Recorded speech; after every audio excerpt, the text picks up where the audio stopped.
I want to welcome everybody. Thank you for joining our weekly webinar where we're addressing key issues and considerations related to the COVID-19 crisis. So I'm Alicia Odie, Managing Director of Entrepreneur and Inclusion Programs at Rev1 Ventures. And joining us, we have two of Rev1's portfolio companies. Just wait when I mention your name.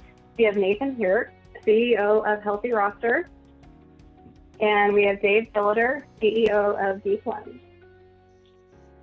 Right. And then moderating is Wayne Embry, EVP at Rev1 Ventures.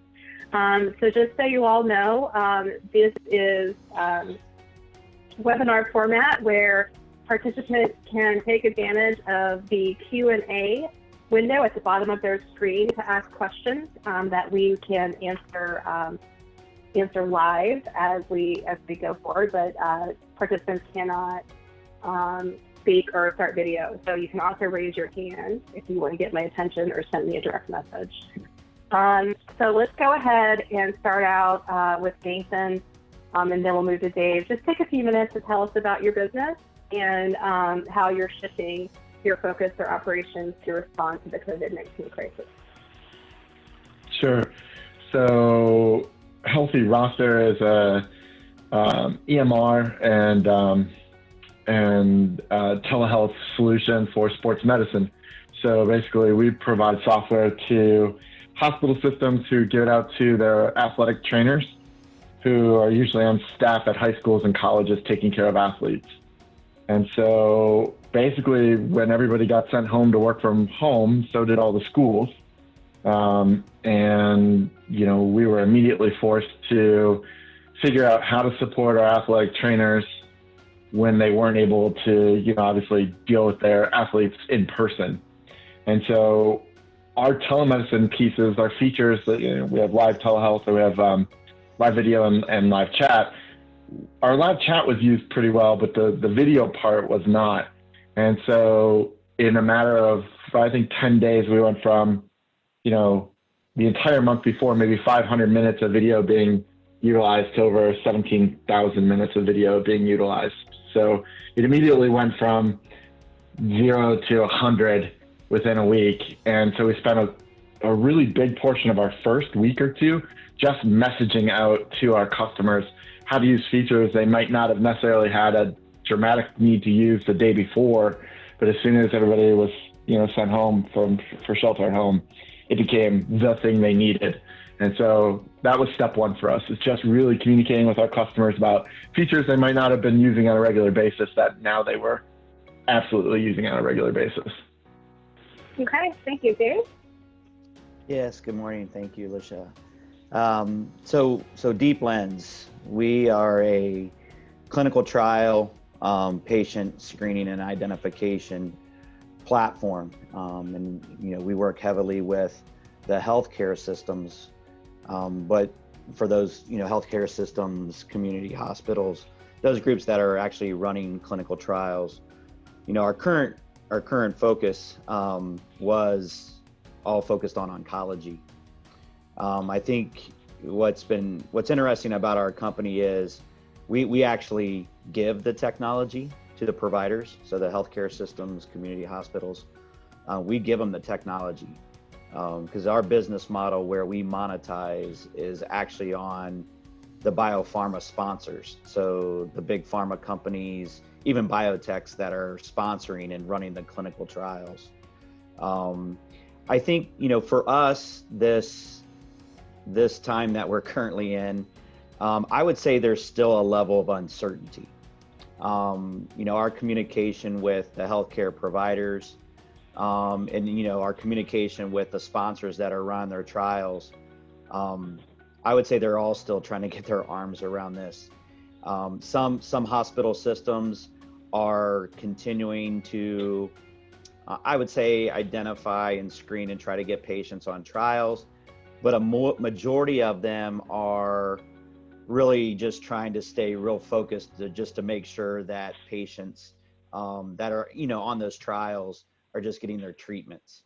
So we've seen a lot of shift just in personnel on the provider side, where I don't want to communicate that clinical trials are not a priority, because that's an inaccurate statement. I think we're just seeing a slowdown, if you will, on just numbers. Now, what has been, I think, where we're starting to see even a little bit of uptick in our platform is because the way that our platform works, clinical research coordinators, so they're a big user. They're the ones that are doing a lot of the groundwork on finding patients, doing the screening, matching to inclusion/exclusion criteria. A lot of them are non-essential, if the way that institutes define that. So a lot of them have to work from home. Well, that's a big benefit to how our platform works. So, we are starting to see even more interest on, being able to still identify and screen patients for trials so that they're not way behind on metrics and getting, because trials right now, they are treatment options. The second piece that we've seen is because we have a digital pathology component to our platform, this was recent, within the last week and a half, the College of American Pathology was really pushing on the government to, I'll say, relax a little bit of the guidelines so that pathologists could actually do more remote work for primary diagnosis, confirmation of diagnosis, consultations. This is a big strength to our platform. That's actually where we started, was in pathology. So, Nathan made a comment earlier just about getting messaging out there. And that's an area that we focused on, just related to, FDA and guidelines, basically providing pathologists a waiver to do more of their activities digitally at home. So a big part of what we had to do is, basically put out a message, just reminding folks that we have a full-blown digital pathology component to our platform. So messaging has been pretty key to, really just making sure folks out there know that we have those types of capabilities. And I say the third aspect is, we're now starting, because of how our business model works.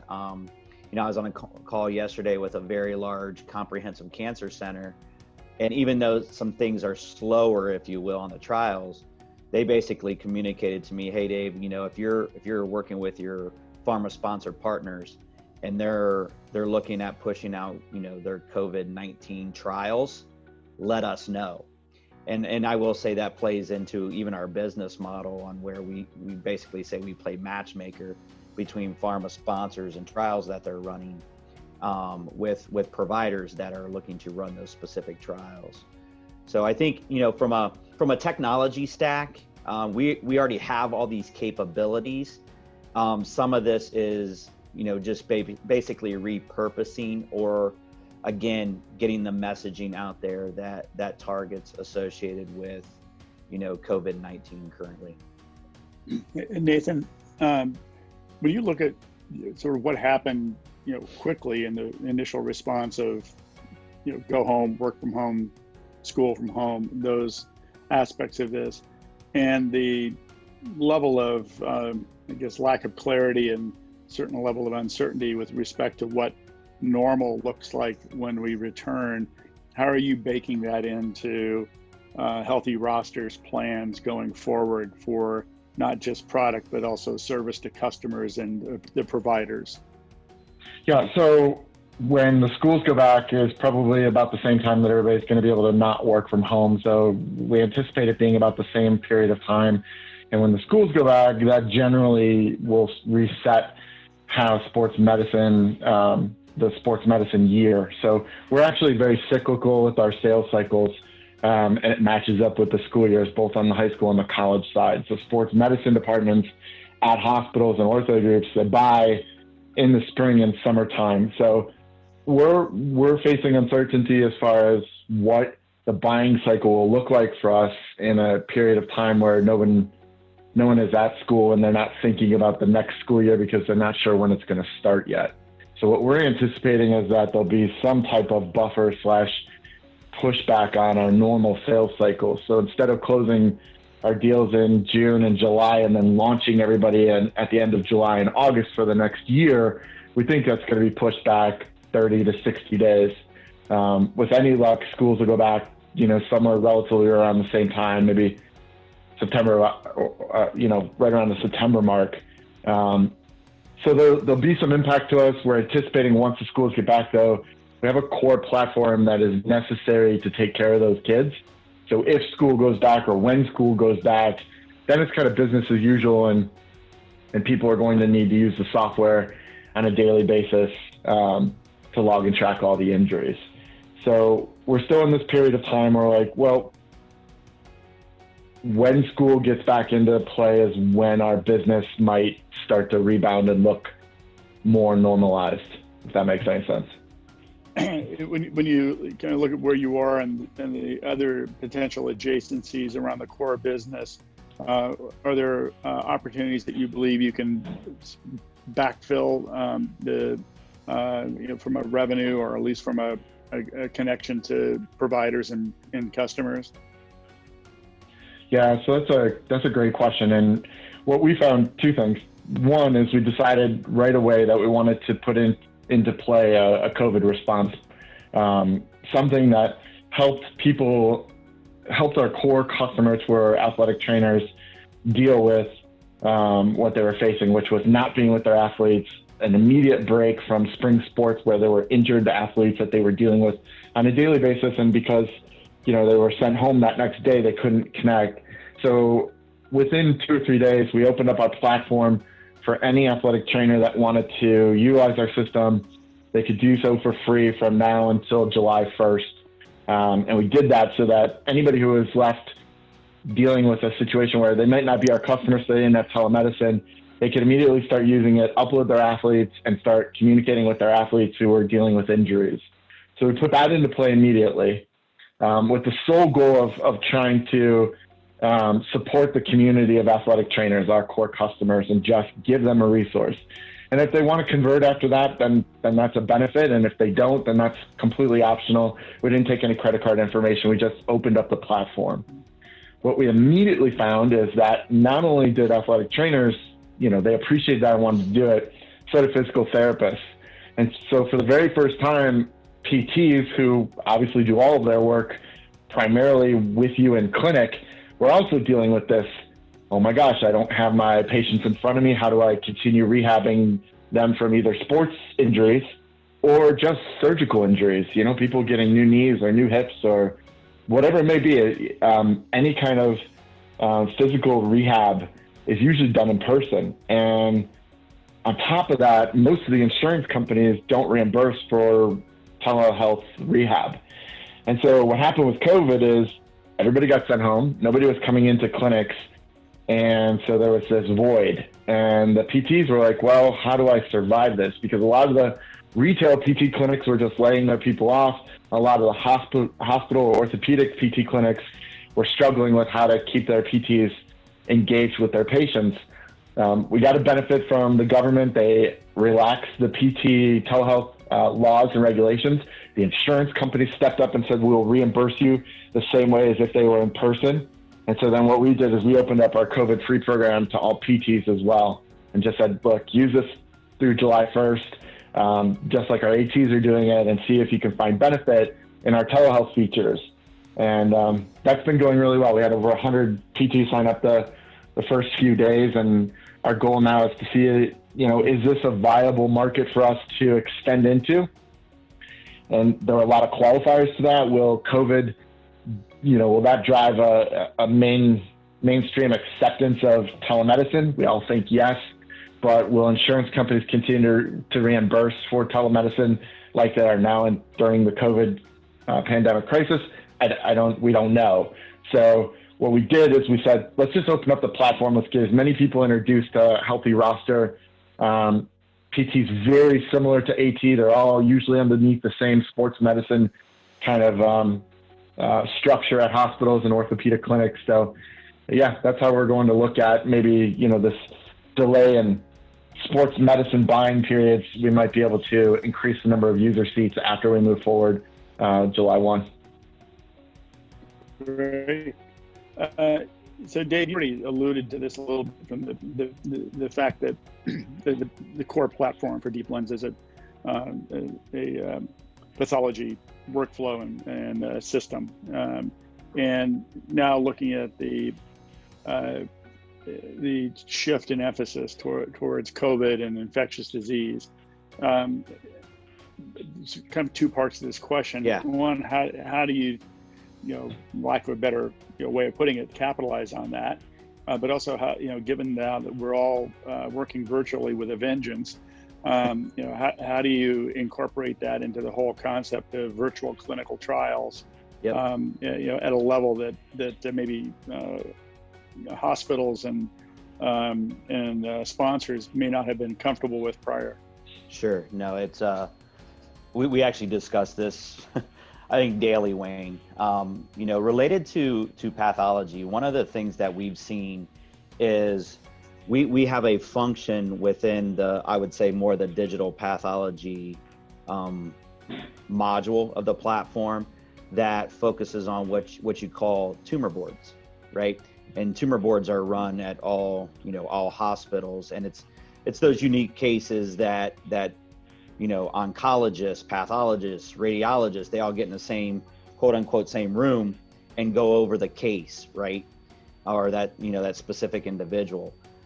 This is where we've also seen, I'll call it more need, that you can use this type of functionality and technology to do what a lot of folks refer to as virtual tumor boards. So that capability has also been heightened. I would say another aspect of that, Wayne, is we're now seeing, as part of those tumor boards, hospital systems adding in the infectious disease individuals, right? So those specialists, because of COVID-19, adding in infectious disease specialists in the actual tumor board. So that virtual component and elements that, whether they're on site or off, we can add in their specific expertise into the flow of the platform, whether that's sharing, specific information related to infectious disease and review, or just in essence, participation. So that we've seen that already. I think from the sponsor side, this has always been, I would say, a very hot topic within our world is, what they refer to as in silico trials, virtual trials. And that is an aspect that is heavily data driven. We have a meeting on that later this afternoon with a big group because it is very heavily data driven, and how our platform works is really enabling that type of harmonized information to actually look at the ability to do trials more virtual. I think, Wayne, for us, that has always been a roadmap item, but I think what's happening right now, just with our new normal, it's really emphasizing that and kind of pushing it more towards the forefront. And it's not just us within our own development or R&D lab. It's actually looking at opportunities where we can do that and triangulate it with both our providers and our pharma partners. So Nathan, when you look at kind of where Healthy Roster is right now, and some of the decisions you've made, what are some things that you've thought about, and you just said, we're not going to do that. It's always interesting, in certain situations in businesses, it's deciding, what you're going to do, but also deciding very clearly what you're not going to do. Are there some things specifically around the business and your product and customers that you've said, we're either not going to change, or we're not going to try to take on at this time? Yeah, we still are, but we were very close with a big partnership with one of our core hospital customers here on expanding an Occ Health program with them, where we were going to do a layer of service that we had never done before, which was to basically hire our own ATs and allow our ATs to answer incoming triage calls from Occ Health industrial customers of the hospital system. So think of a nurse line, but instead it's an AT line using telehealth. And we were really excited about pushing forward on that. But with COVID knocking everybody to work from home and closing a lot of industrial customers and basically just putting a lot of doubt into the air about when that stuff is going to rebound, we just decided we couldn't move forward on that now. And so, we're sticking to our software focus. We're sticking to really, and this goes across our entire company, focusing on micro tasks that make the immediate situation better for our customers. And so that was a big focus. It wasn't, hey, let's build out this next feature because we think it might be a good play. It was, let's go round out all the rough edges that we've always kind of left because it was good enough so that we could get to the next thing. Let's go make the telehealth features that we never quite implemented or didn't get through enough before we moved on to the next thing. Let's knock those out. Let's make telehealth, which is obviously the feature everybody needs now, let's make it really, really good on our platform. And so that actually helped us across the company, but specifically in our dev team and our dev side, which was, let's just focus on one really important thing and let's have everybody drive towards that. So we have a 6-person dev team. We've got iOS and Android specific developers. We've got, web developers, and we just all kind of pointed in the same direction and said, let's make this amazing. And I think that's been a really big benefit. We do 2-week sprints. We release, as quickly as we can those features after testing, and we've been able to really streamline the types of little enhancements that we probably just would have ignored because our features were good enough, and now we're trying to make them great in this one very specific area.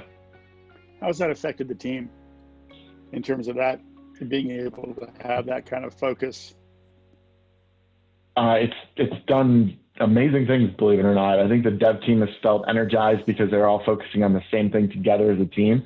And then from a sales and support side, we all feel like we know what we're getting in front of people now, and we know that our product is getting better by the minute, and the features that they're using are getting the attention that is necessary. So, for a lot of the PTs that are now using our system, we're gaining feedback on what would make their process even better on telehealth, and we're quickly adding those features. And for somebody who's new using the product because they've never used it before, to see that kind of rapid response, I think, one, it makes them feel more comfortable, and then two, it makes our own employees feel good that the service they're providing is really making a difference, and then really adjusting and scaling with the people we're bringing onto the system. That's great. So Dave, when you look at your market segment and what's going on, spending a lot of time selling to and working with folks in hospitals, and clearly their priorities have gotten shifted dramatically. But at the same time, when you look at the where the primary activities have been around oncology, those individuals, those patients are not going to get better being left alone. So how are you working, to kind of see through the fog there and work with your customers in terms of balancing those priorities and making sure that everything keeps moving ahead? Yeah, no, it's a great question, Wayne, and we have those conversations with our provider partners every day. I think where we're seeing kind of the situation right now is, pre-COVID-19, we had a lot of time focused on with the oncologists, right? And they're the principal investigators that are running the trials. We had a lot of time with them. When this pandemic hit, that stopped, and rightfully so, right? Their time and energy quickly shifted to being a part of those COVID response teams, right? And really trying to, we had several calls where it was just like, we just don't have the time. We're trying to keep morale with our other oncologists and patients that we're, treating right now. With that being said, the oncologists have, a significant support team, even their own clinical research coordinators. So even though we may not have direct time with the oncologists themselves, we actually are getting more time with the care team members. and even, let's say, even deals that we have in our pipeline. What we're doing right now, Wayne, and this is just a thought from both the sponsors, the pharma sponsors and the healthcare providers themselves, because things have slowed down. There's an anticipation that when we all start coming out of this, that folks are going to have to go back and basically try to catch up, right? Get numbers back up for recruitment for patients. And, obviously the pharma sponsors want that because they need to get their drug through the trial pipeline to get that drug to market. So what we're seeing right now is much more of trying to satisfy the pipeline and those users underneath the oncologist, basically gaining more champions and preparation for, let's say, fingers crossed, come late summer, early fall, there's going to be a wave to play catch up. So I think that's what that's really what the intel that we're gathering and information, right, from both sides of our business model, of continuing to still drive deals that we've been working on, but just adjusting to some of those care team members that are underneath the PI or the oncologist, and setting them up and prepping them so that they are ready when the focus maybe shifts a little bit more in favor back onto the trial side. Thanks. So Nathan, I'm sure you're both thinking about this, but when you think about what the new normal looks like coming out of this, and depending on how gradual the on-ramp is returning back to engaged society, how do you think about both your team, but also the business and engagement with your customers and providers? Yeah, it's interesting. I've been doing this now almost 25 years, startups particularly. So I had a startup at 9/11, and I had a startup in 2008. And so, I kind of am familiar with what the other side of this looks like, although not this one specifically. And I don't know how bad it's going to be comparative to those two other periods. But I do know it just wasn't like snap your fingers and it just all popped back. And, my first company was an online job board. This was, back in 2001. And hiring just froze for over a year, almost 18 months. So that was a really hard business to be in when the emergency, the national emergency we went through, basically put a hiring freeze on the entire country. And you're selling a hiring product. What I feel fortunate about this time, and probably Dave probably feels the same way, is we're in the healthcare space, which is somewhat isolated as far as, these aren't nice to have type of solutions. They're really core feature and everyday must have type of products for our user groups. So I guess the one thing I'll say is I feel fortunate that my business is in that space and as qualified as a product that they need to use every day. And so I feel grateful for that. I don't know how quickly this thing's going to bounce back, but I do know when schools start and sports start, our product will be in use and will be necessary. What I think we'll see, though, is a dramatic slowdown in the people who aren't yet customers, so new sales. And what our fear is, we've negotiated probably, I'd say half a dozen to a dozen fairly large deals with really large health systems across the country that we're planning to launch July 1st. And so the contracts are in legal or they're in final stages. And now what happens? Do they actually just immediately on July 1st go, you know what, we're back, we need to do this for school? Or do they say, you know what, whatever you did last year will work we'll work again this year. Let's make do and we'll revisit this next July. And so that 12, let's call it a group of 12 for us, that's a critical piece. Do we lose all 12?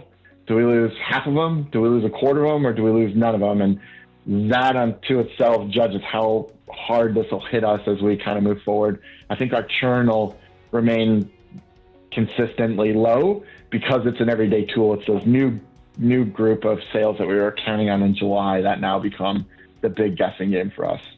Dave, you want to take a swing at that one too? Yeah, I mean, I think I feel like we're in the same boat as Nathan. When you look at I'll say customer base, we're probably not as advanced as Healthy Roster right now, because we're still pretty new, and our rollout of our features were, kind of the latter part of 2019 into 2020. So, I think, the deals that, kind of to Nathan's 12, the deals that we have, I think those are still moving forward. They're just slow.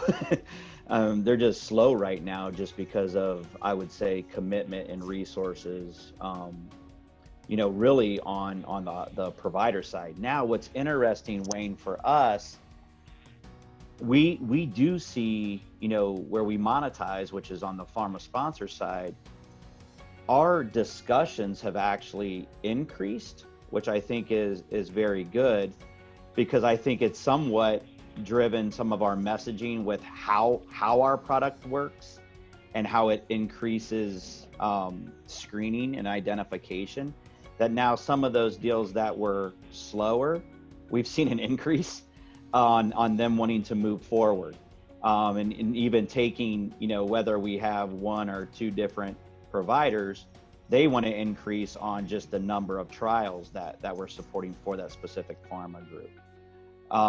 Again, though, I still, Alicia and I were talking about this earlier, there's still a level of uncertainty, like, no doubt. And some of our big, like very, very big pharma groups, they've told us literally they have, basically a stand-up, right, every day for their global team, just per trial, just trying to get a sense of, where does the study team, what are numbers coming in, and trying to figure out, do we shut the trial down? Do we move it forward?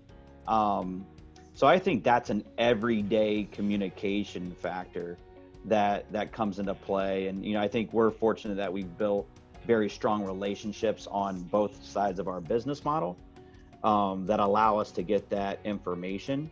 But again, it is still very, it's still daily, right, on what's going to take place. Again, I still think we're going to gear up for, late summer, early fall. But, from just a budget standpoint, we went to our contingency plan and, was approved by our board. So we're going to stay, really, really steady from, new hires and things like that we can continue to support from our current activities. But again, we're monitoring, kind of this interaction between both sides of our business model daily. So I know we talked to both of you and your companies about some of the federal programs, and the state programs. And so, Nathan, just general thoughts on that, and then also specific thoughts and any guidance you'd give, other folks regarding, those kinds of initiatives and how to think about it. Yeah. So I think the biggest point is, wherever you are in your business, having a handle on your annual budget and then your monthly budgets, and then understanding what cash flow is going to be like is the number one priority as a CEO, as a founder. If you're listening to this and you haven't done that, then you need to stop and just get a handle on how much you're spending, where you can cut any spending that's non-essential. And what we've done at Healthy Roster is looked at this in a couple ways. One is we had very specifically cut out any non-essential spending, which I think most people know how to do and can figure that out. All events got canceled anyway, so that was a big part of our marketing budget. Yeah. We're enterprise level sales, so we didn't have a lot of AdWords budgets that drove sales for us. It was more brand awareness and whatnot, so we were able to trim those way back. Once you get past that, once you have an understanding of, okay, here's my core expenses. Well, how much cash do you have then to take you forward? And then the gap then becomes what you need to go figure out how to raise. And so we had just come off a funding round in the end of 2019, the kind of third/fourth quarter of 2019. So we weren't in an emergency situation with our cash, but we did realize that our budget was dependent on raising again at another point, probably in 21. And so when you look at that and you think, all right, well, my normal assumptions under normal times would be, well, we're probably going to have pretty good progress, and we're probably going to be able to put together a decent round and keep growing. In this scenario, you have to start, not only do you trim down your expenses and get down to essential expenses, you now have to take a good look at your forecast and chop that. And I can't tell you what number to chop by, but the general rule of thumb that I've been reading online is about 30%. So take 30% off your projections, and maybe even more, and see then how far your cash takes you. And that's a big deal, because if you just go with what you thought you were going to do in 2020, before this all hit, we were all aggressive and thought everybody would respond normally and things would go on as they've been the last few years. That's clearly not the case, clearly not going to happen. And I already kind of gave you the example of the 12 companies that, put together a few $100,000 for us in our budget. And it's like, oh, if we don't get those, that's a huge chunk. So once we then looked at our revenue side and made adjustments there, then we had a true picture of what was available. And again, not a cash emergency situation, but we realized, okay, well, we better get some support here. So we applied for the PPP loan through the SBA. And I think that's the best loan for companies that have, several employees already and have a payroll situation that will allow them to basically get a large portion of that loan forgiven. So we applied for that. We're also applying for some Jobs Ohio support as we go through another kind of micro round of fundraising here. We're taking what we might have done in 21 and kind of pushing that forward, or bringing it now to the current state and going, well, if we've got some support in as far as Jobs Ohio goes, maybe we do this now to help us get to a point where we're not at the end of 14 months from now going, well, business really slowed. It sucks now that we need cash and we have to raise, and that's not an ideal position to be in to raise.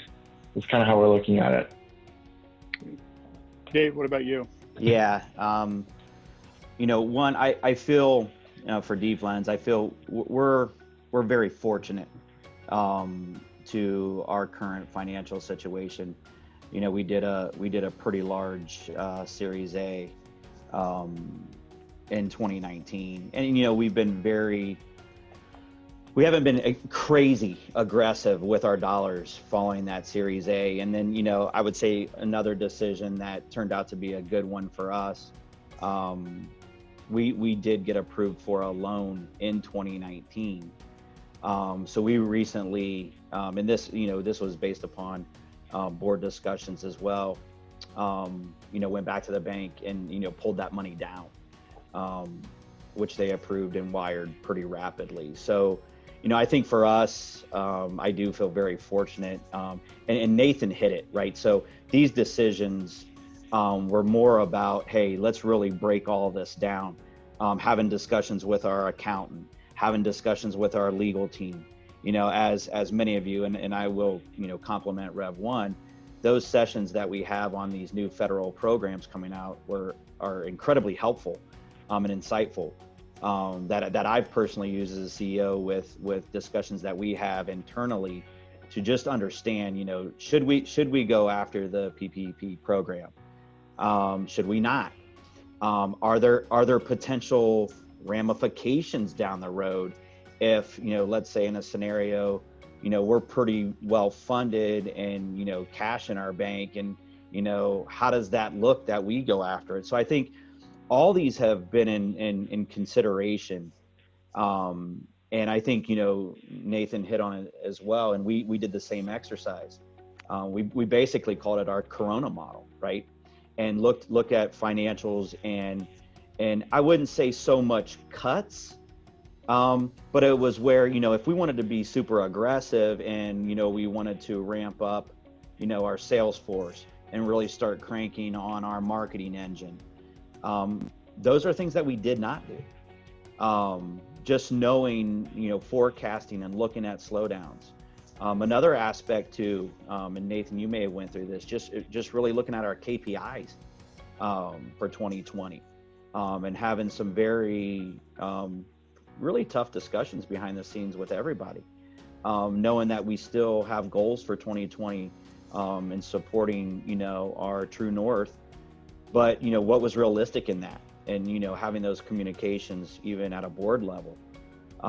So, all those that are listening or reviewing this later, it is very critical that, you work with your board members and partners to try to stay educated, because, even with some of these programs coming out, it can be challenging, right? And I don't know that we all know the future of, aspects that come into play with these federal programs. But again, staying up to date, communicating often with accountants and attorneys, working with your board members. I always try to say, make an educated decision. Don't just, hurry up and make a decision, but make an educated decision. And I think that's, utilizing folks internally, as well as your board partners, to try to do so. But Nathan, I support, your statements earlier. Do the exercises, know where you stand, know when you run out of money. Those are very critical aspects that if you haven't done it, you need to do it today. Those are all the questions that we've got in front of us right now. Do either of you have questions for the other? Well, I think Dave and I probably are approaching things pretty similarly. I would piggyback on what he just said, is over communicate at this point. Like Dave was talking about, talking to your accountants, your CFOs, your financial leaders in your organization if you're not that person. But talk to your co-founders. Have daily stand-ups with them so that everybody's on the same page with how you approach this from a business. The things that drive businesses down and out of business is lack of communication around your executive team, whether that's all co-founders at this point or your other executives. And man, send out notes to your investors, even if they're not great notes, even if they're scary notes, send them out. Like I can tell you, we've raised a few $1 million locally from angels, on top of great partners like Rev1 and QCA and others in the state. They're all really supportive people at their core. They are there for you guys. And yes, it's their money. And yes, it may feel crappy that you're not in a great position and that their money may be, at risk. Don't fear talking to them. It may not be anything that they can say to save you. It may not be anything that they can do to help you. But man, they're going to understand what you're going through. And they're going to feel much, much better about you and the company, even if it all ends up, not doing well, that you talk through the situation with them. So I just sent out an investor note last night to everybody. It had been a couple months. I felt like it was probably way overdue anyways. But all I got back were a lot of thank yous, and, it's great to hear, and good luck and stay healthy and all that. So don't fear it. Get it out, even if it's short and sweet. Start the communication process. Yeah, I agree with Nathan, and I think even on that aspect about communication, whether you're a CEO listening now, participating, or later, that communication internally with your team, don't underestimate how important that is, and even enabling. A communication, an open communication for your employees to ask questions. One of the, we have town hall meetings, and what we did is we actually increased kind of the town hall structure, just because there's a lot going on right now and employees have questions, and, having that transparency, even with your employees, whether, it's just current priorities, whether it's financial situations. I would also just kind of piggybacking on Nathan, that not only communication with partners and investors, it's that enhanced communication internally to your team. And there's a lot of talk about rising up as a leader during these tough times. It's because it's true. And I think just that internal communication, and more of enabling an open dialogue amongst your company, I think that is also extremely important. Yeah, like understand that your folks are in different situations. Like we have 21 employees. Some of them don't have kids and they're isolated, and they're 20-something-year-olds that are staying at home, working at home alone. And they react differently to this work at home than, say, the parent who's got 3 kids under the age of 10. Both situations actually are really difficult, and they take a different approach, a necessary approach from leadership to talk to those employees so that they don't go crazy in their own ways. One is letting your parent of 3 kids under 10 know that it's okay and you understand that family comes first, and you're going to have to be flexible with how they respond to you and how quickly and when they work versus when you work. And on the other side, sometimes it's just, with the 20-something who's by themselves, is more communication than you've ever done with them before. Couple touch bases during the day where normally you might just stop by the office and say hi to them or ask them questions as you walk by to your coffee. Now you have to actually make an effort, a concerted effort, to do the drop-ins via Zoom, to make them feel valued, to make them feel not alone. And so it's really interesting as you dig down. My work at home situation is different. My 3 kids are older and they're more self-sufficient, so it's a little easier for me to get by during the day. So just realizing everybody's circumstances are different in this thing is really key to getting the most amount of work you're going to be able to get out of your employees happily, because their happiness does matter at this point. Yeah, Wayne, I think, the one term that I've talked a lot about, just because I've witnessed it even with some of the doctors that I've spoken with, is sensitivity, right? We all have to have a level of sensitivity, whether it's employees, because of Nathan's great description there. Everybody's in a different situation, especially being in the healthcare sector and life sciences. We have to show a level of sensitivity, and I'll be the first to say that can be tough, right? Because you still want to accomplish your business goals and your KPIs and drive revenue and bookings. With that being said, you still have to have that internal aspect that says, I still have to be sensitive to this fact that, for us, people are on the front lines dealing with this, and it's a tough situation. So I think sensitivity it's a tough balance, running a business, but it is something that you have to embrace and understand, as things move forward. No, that's great. That's wonderful advice. And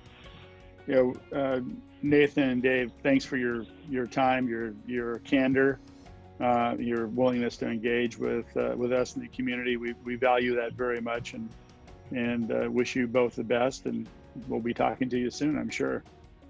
Great. Well, thank you, Wayne, Alicia, Nathan. Good seeing you, buddy. Good luck with everything.